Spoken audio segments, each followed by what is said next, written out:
my own CEO, Mr. Mike Begg, who's the CEO of Vantage Goldfields, and on my left-hand side, President Joseph Matunjwa, head of our AMCU union.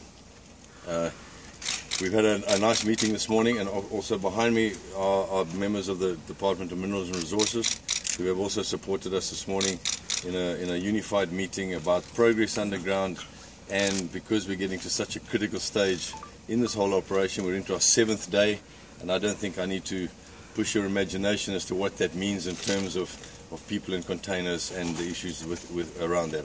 I'm not going to start speculating on anything there, if you don't mind. What I will do today, just quickly before I hand over to these two gentlemen to talk to you, is just to give you some updates of what happened over the last 24 hours. As I've said to you on many days before, it's an operation of just moving rock through 2 particular draw points where we are fairly sure that in that zone the container is contained, and the information comes from ongoing investigation, ongoing information that comes from underground that has continually zoomed us into this area. And to the point that early this morning, at about 5 o'clock this morning, we retrieved the tire from a dump truck.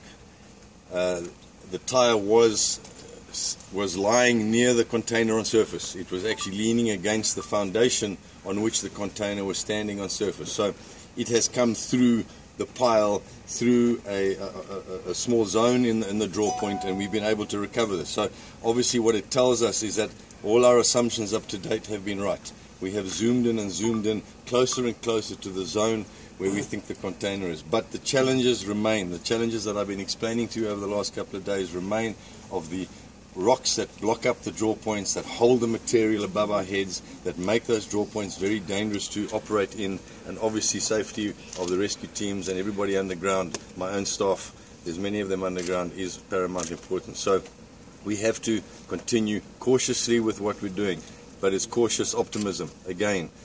You all know, you've been here with me every morning. I know I've been a bit silent for the last day or two, but we've had these ebbs and flows of optimism, and today we had another ebb or flow, I can't get it, the up one, of optimism with the tire being retrieved. So we've had a meeting today, and it's important that you're not only seeing me, that you can see the union is supporting us as well, my own CEO with the DMR behind me, that we continue with this optimism and we continue this operation going forward. As you can imagine, the risk profile of the whole operation raises, and so all of us have to be even more focused about how we do this thing ongoing. So I'm going to step out the way for once today, and I'm going to let you speak to Mr. Matunjwa first, and obviously to my CEO. Thank you. Thank you all.